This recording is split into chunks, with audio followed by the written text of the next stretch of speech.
And Anita, you know we use a coin to settle small bets with friends. Yep, but soon a coin toss will decide who one small Ohio village's next mayor will be.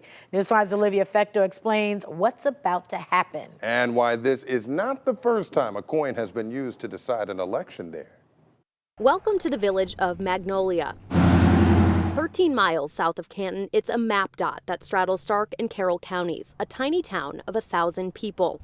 Here, Election Day didn't turn out exactly like Grant Downs. I had prepared for one of two outcomes. This was not one of them. Or Travis Boyd. I kept waiting for one more vote to come in one way. Expected. Both men running for mayor are Magnolia natives. Boyd, a staff assistant for the city of Canton, and Downs, a Magnolia Village council member, received 127 votes apiece. When we have precinct-based races, you only have so many people that you can split in yeses and nos, and so they are rare, but they do happen. And when they do, the Stark County Board of Elections uses this 1923-piece silver dollar to settle the score. Current Mayor Bob Leach won the mayoral election in a coin toss back in 1979. He's been mayor ever since. Who would have thought the odds of 40 years later they would be deciding on a mayor the same way they did 40 years ago? The coin has been passed down from director to director at the Board of Elections for decades. Like Grant, I'm sure I would prefer to win outright, but again, given the history, given where we have come from,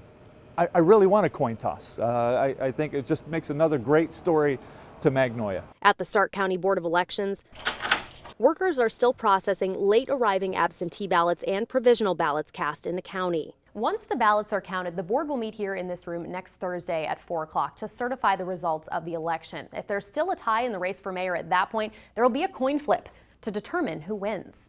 The board gets to decide the procedure, so for now, the candidates can only guess what will happen November 21st. Do we have a coin toss to decide who gets the call to the coin toss, or is it rock, paper, scissors? But if they get to choose, each is carefully considering his options. Mayor Leach 40 years ago chose tails, and so, that's, I guess my inclination is to go with tails if we do the coin toss. But it's been 40 years. Maybe it's time for a heads. I don't know. I've got to seek more counsel. I got to talk to more people, review some things, but I don't know yet. Too soon to call. For this tiny town, Each vote really, truly counts. this is a real-life civics lesson. You never know when the outcome is going to be a tie or when the margin may only be one vote and you may be the difference. May the luckiest man win.